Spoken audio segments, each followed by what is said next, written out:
Hello दोस्तों, स्वागत है आपका मेरे यूट्यूब चैनल स्टडी अड्डा में। और आज हम पढ़ेंगे इस्लाम धर्म के बारे में। चलिए शुरू करते हैं।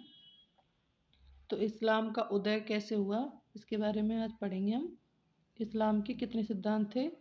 तो इस्लाम के 3 सिद्धांत थे: समता,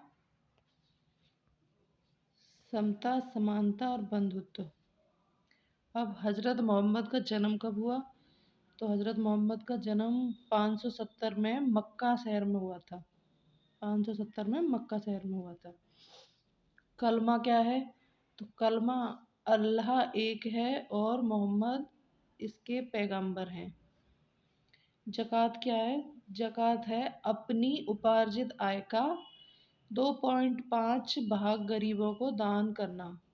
मतलब ज़कात का मतलब है इस्लाम में कि अपनी जो भी इनकम है उसकी 2.5% गरीबों में दान करना। हिजरत हिजरत हिजरत क्या है? तो मोहम्मद का मक्का छोड़कर दूसरे शहर मदीना जाना, यहीं से हिजरी सम्मत प्रारंभ हुआ। मोहम्मद का मक्का छोड़कर 622 में दूसरे शहर मदीना में जाना, यहीं से हिजरत सम्मत प्रारंभ हुआ। खलीफा खलीफा क्या होता है? तो मुस्लिम जगत का धार्मिक व राजनीतिक गुरु होता है, उसको बोलते हैं खलीफा। जैसे मौलवी। भारत में इस्लाम कब आया?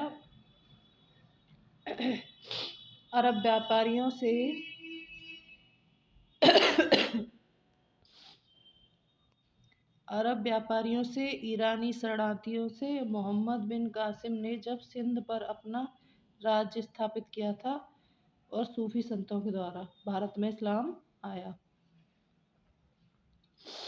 सूफी संत कौन थे? तो सूफी संत मुसलमान संत जो अजमेर के ख्वाजा मोइनुद्दीन चिश्ती दरगाह, पंजाब फरीद, दिल्ली के निजामुद्दीन औलिया, ये सब सूफी संत कहलाते थे। राजपूत युग कब से शुरू हुआ? तो राजपूत युग 11वीं सदी से शुरू हुआ। इस्लाम का प्रसार किसने किया था? तो सन 1000 में तुर्किस्तान व अफगानिस्तान, ईरान, सिंध और सुराखान में से इस्लाम का प्रचार हुआ।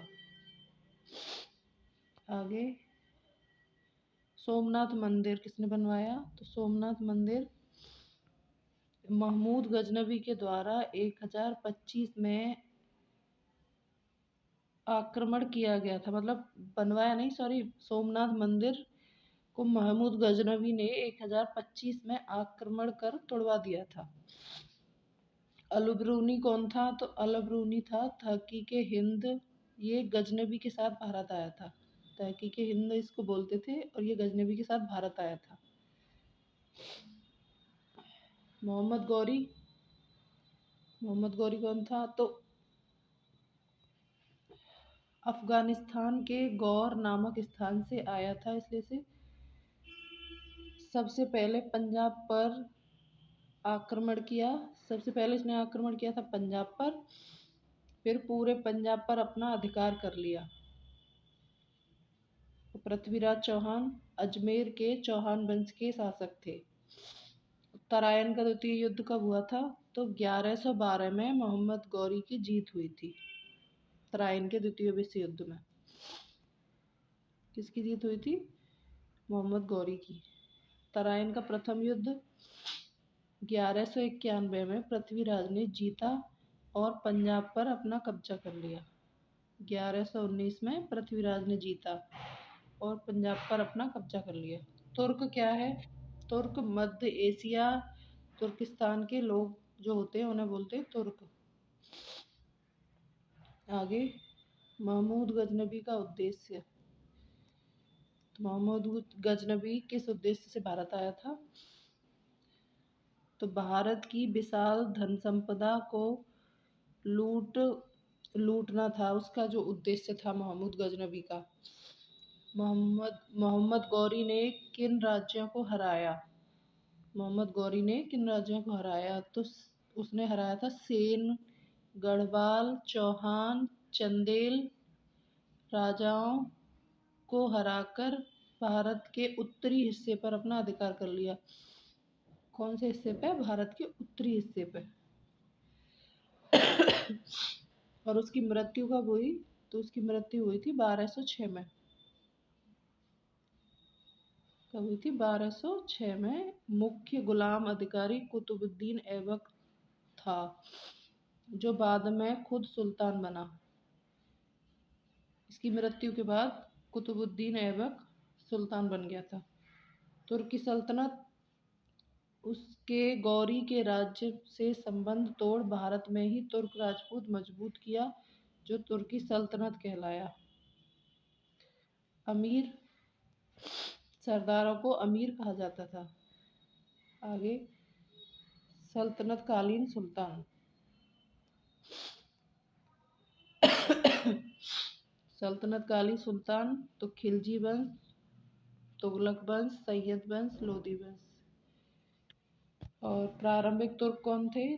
तो गुलाम वंश। 1206 से 1290 ईस्वी के शासक कुतुबुद्दीन ऐबक उत्तर भारत का पहला तुर्की शासक था, जो लाख बख्श इसकी उदारता के कारण कहा जाता था। इसको लाख बख्श बोला जाता था इसकी उदारता के कारण। निर्माण कौन कौन से कराए थे इसने?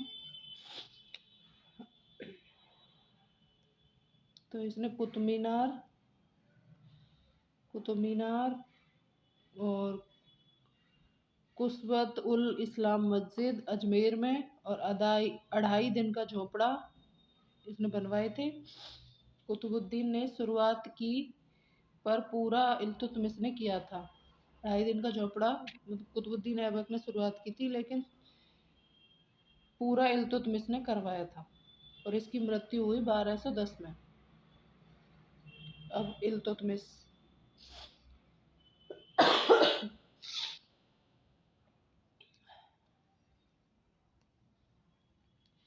1210 से 1236 ईस्वी इल्तुतमिश की मृत्यु के बाद दिल्ली की गद्दी पर बैठा।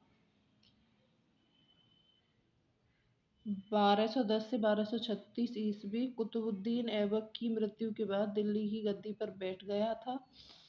26 वर्षों तक शासन किया। इल्तुतमिश ने दिल्ली की गद्दी पर 26 वर्षों तक शासन किया।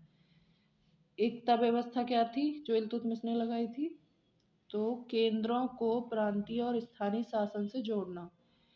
केंद्रों को प्रांतीय और स्थानीय शासन से जोड़ना जो व्यवस्था थी, उसको उसने एकता व्यवस्था का नाम दिया था। एकता क्या था? तो प्रांतों को एकता कहते हैं। एकता किसको कहते हैं? प्रांतों को एकता। एकतादार हर प्रांत का एक जिम्मेदार सेनापति जो होता था, उसको बोलते थे एकतादार। हर प्रांत का एक जिम्मेदार सेनापति जो होता था, उसको बोलते थे एकतादार। और परगना अधिकारी, तो कई ग्रामों को मिलाकर एक परगना बनता था, उसका जो मुख्य अधिकारी होता था उसको बोलते थे परगना अधिकारी। मुखिया कौन होता था? ग्राम का मुखिया। मुद्रा, चांदी का टका व तांबे का जीतल। उस टाइम की जो मुद्रा थी वो चांदी का टका व तांबे की जीतल। और मृत्यु कब हुई थी इसकी, इल्तुतमिश की? तो 1226 में मृत्यु। उसने अपने जीवन काल में ही अपनी बेटी रजिया को उत्तराधिकारी नियुक्त कर दिया था। मतलब अपने जीते जी ही अपनी गद्दी अपनी बेटी को दे दी थी। आगे प्रथम महिला शासिका रजिया सुल्तान। रजिया सुल्तान ने 1226 से 1240 तक शासन किया और मध्यकालीन विश्व में प्रथम मुस्लिम महिला शासक थी। प्रथम मुस्लिम महिला शासक थी। सरदारों तथा उलेमाओं के द्वारा इसके विरोध के चलते इल्तुतमिश का पुत्र गद्दी पर बैठा था, परंतु दुर्बल शासक होने के कारण 1236 में दिल्ली की गद्दी पर रजिया बैठी। मतलब इल्तुतमिश का बेटा दुर्लभ शासक होने के कारण उसको हटा दिया गया। उसके बाद रजिया 1236 में दिल्ली की गद्दी पर बैठी। नसीरुद्दीन महमूद आगे 1246 से 1265 ईस्वी तक इसने शासन किया। 1246 से 1265 ईस्वी तक 40 तुर्की अमीरों के दल ने इल्तुतमिश के पौत्र को सुल्तान बना दिया। 40 तुर्की अमीरों के दल ने इल्तुतमिश के पुत्र को सुल्तान बना दिया। आगे बलबन, तो बलबन ने शासन किया था 1265 से 1287 ईस्वी तक।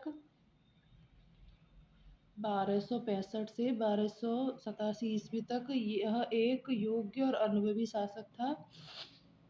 आसपास के जंगलों को काटकर पुलिस चौकियों का निर्माण कराया। दिल्ली को सुरक्षित रखने के लिए और मेवातियों के अलावा अन्य से विद्रोह का दमन किया। तो इसने आसपास के जंगलों को काटकर पुलिस चौकियों का निर्माण करवाया था जिससे दिल्ली को सुरक्षित रखा जा सके, और मेवातियों के अलावा अन्य से विद्रोहियों का दमन किया। और मंगोल आक्रमण, तो बलबन ने मंगोलों की शक्ति को रोकने का प्रयास किया। किसने? बलबन ने मंगोलों की शक्ति को रोकने का प्रयास किया। 13वीं सदी में एशिया और यूरोप में आक्रांताओं की लहर आई। चंगेज खां के नेतृत्व में उसकी शक्ति बढ़ गई। उसके नेतृत्व में चंगेज खां। आगे मलिक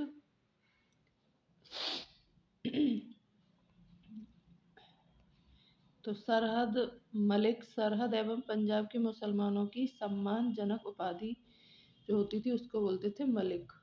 और मंगोल जाति मध्य एशिया, तिब्बत और चीन के लोगों को मंगोल बोलते थे। अब खिलजी वंश, तो 1290 से लेके 1320 ईस्वी तक खिलजी वंश था। उसका जो पहला शासक था वो था जलालुद्दीन फिरोज खिलजी। 1290 से 1296 तक इसने शासन किया। और खिलजी वंश का संस्थापक व दिल्ली सल्तनत का पहला शासक था। इलाहाबाद व अवध का शासक था। और इसकी मृत्यु हुई 1296 में अलाउद्दीन खिलजी के द्वारा। और ये रक्षा मंत्री था इसका, जलालुद्दीन फिरोज खिलजी का।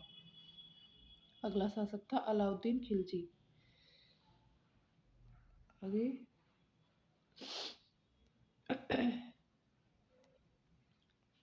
अलाउद्दीन खिलजी मध्यकाल में शासक था जो 1296 में दिल्ली के तख्त पर बैठा।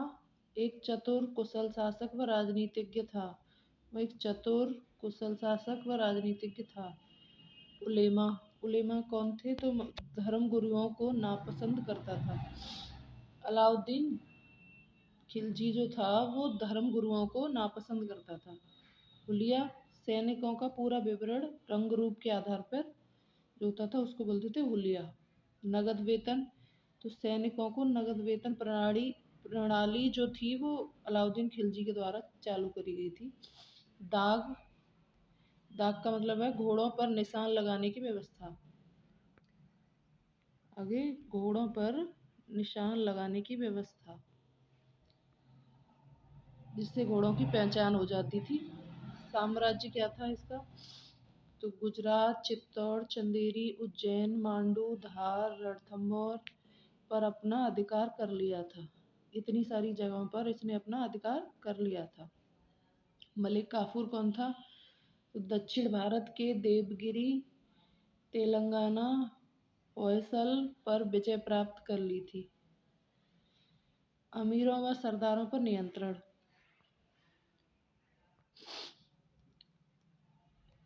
आगे अमीरों व सरदारों पर नियंत्रण मतलब सामाजिक समारोह नहीं कर सकते थे ये लोग। मंगोलों से सुरक्षा, बलबन की भांति पुराने किलों की मरम्मत व सैनिकों की व्यवस्था इसने कराई थी। कृषि नीति क्या थी इसके टाइम पे? तो गज से नापने की व्यवस्था जो थी वो खिलजी ने चालू करी थी, गज से नापने की व्यवस्था। 60 वर्ग का 1 बीघा तथा लगान खाद्यान्न फसल के रूप में लेते थे। 60 वर्ग का 1 बीघा होता था और लगान खाद्यान्न फसल के रूप में लेते थे। और बाजार नियंत्रण, तो वस्तुओं के मूल्य निश्चित कर दिए गए जिससे कम खर्चे में सैनिकों का खर्चा चला सके। वस्तुओं का जो रेट था वो फिक्स कर दिया गया था जिससे कम खर्चों पर चीज़ें मिल सकें। आगे सेना क्या था? बाजार नियंत्रण के लिए योग्य व ईमानदार कर्मचारी और सार्वजनिक वितरण प्रणाली की शुरुआत की। साहित्य एवं कला, अमीर खुसरो बर्नी इसके दरबारी थे। अमीर खुसरो बर्नी इसके दरबारी थे और अमीर खुसरो अपने दोहों, कव्वालियों, पहेलियों के लिए प्रसिद्ध था। हौज खास, दिल्ली में बना एक विशाल टैंक जो है जिसको बोलते हैं हौज खास, और 1000 खंबा महल दिल्ली में स्थित है जिसमें 1000 खंबे हैं। तुगलक वंश,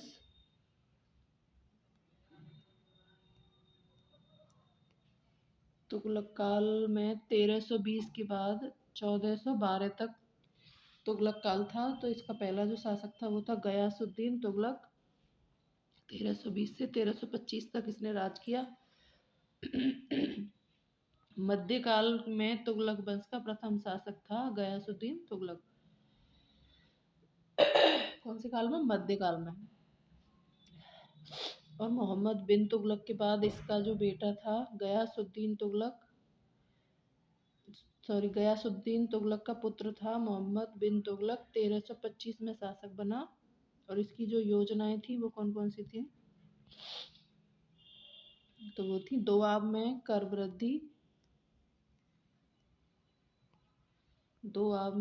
वृद्धि, गंगा व यमुना के बीच समृद्धि एवं उर्वरक भूमि में कर वृद्धि। मतलब जो गंगा और यमुना के बीच की अच्छी जमीनें थी उनमें टैक्स इसने बढ़ा दिया था। आगे राजधानी परिवर्तन, तो दिल्ली के स्थान पर देवगिरी जो आज दौलताबाद के नाम से जाना जाता है उसको इसने राजधानी बना दिया। परंतु दिल्ली से दक्षिण पर नियंत्रण कठिन हो गया। अंग्रेजों ने दिल्ली के साथ शिमला को द्वितीय राजधानी बनाया। अंग्रेजों ने दिल्ली के अलावा और किसको राजधानी बनाया था? तो वो था शिमला। सांकेतिक मुद्रा क्या थी? तो मिश्रित धातु के सिक्के चांदी के स्थान पर इसने मिश्रित धातु के सिक्के चला दिए। टकसाल क्या था? मिश्रित धातु के सिक्कों पर राज चिन्ह अंकित होता था, उसको बोलते थे टकसाल। आगे दक्षिण में 2 नए राज्यों का उदय हुआ जिसको विजयनगर और बहमनी कहते हैं। पूर्व में बंगाल स्वतंत्र हो गया। पश्चिम में 2 नए राज्यों का उदय हुआ, वो थे विजयनगर और बहमनी। और पूर्व में बंगाल स्वतंत्र हो गया। फिरोज शाह तुगलक, अब 1351 से लेके 1388 ईस्वी तक फिरोज शाह तुगलक ने राज किया। मोहम्मद तुगलक का चचेरा भाई सुल्तान बना और लोक हित के जो कार्य किए थे इसने वो थे सिंचाई हेतु नई नहरों का निर्माण, यमुना नहर, सतलज नहर, सरयू जलाशयों, अस्पतालों, बगीचों, पुलों आदि का निर्माण इसने कराया था। और दीवाने खैरात, ये क्या था? तो दीवाने खैरात का मतलब होता है विधवा, अनाथों व गरीब लड़कियों के लिए आर्थिक मदद दी जाती थी, उसको बोलते थे दीवाने खैरात। और रोजगार कार्यालय, तो बेरोजगारों लोगों को नौकरी हेतु। आज की क्लास को हम यहीं ख़त्म करते हैं। तो अगला टॉपिक नेक्स्ट पार्ट में पढ़ेंगे। Thank you.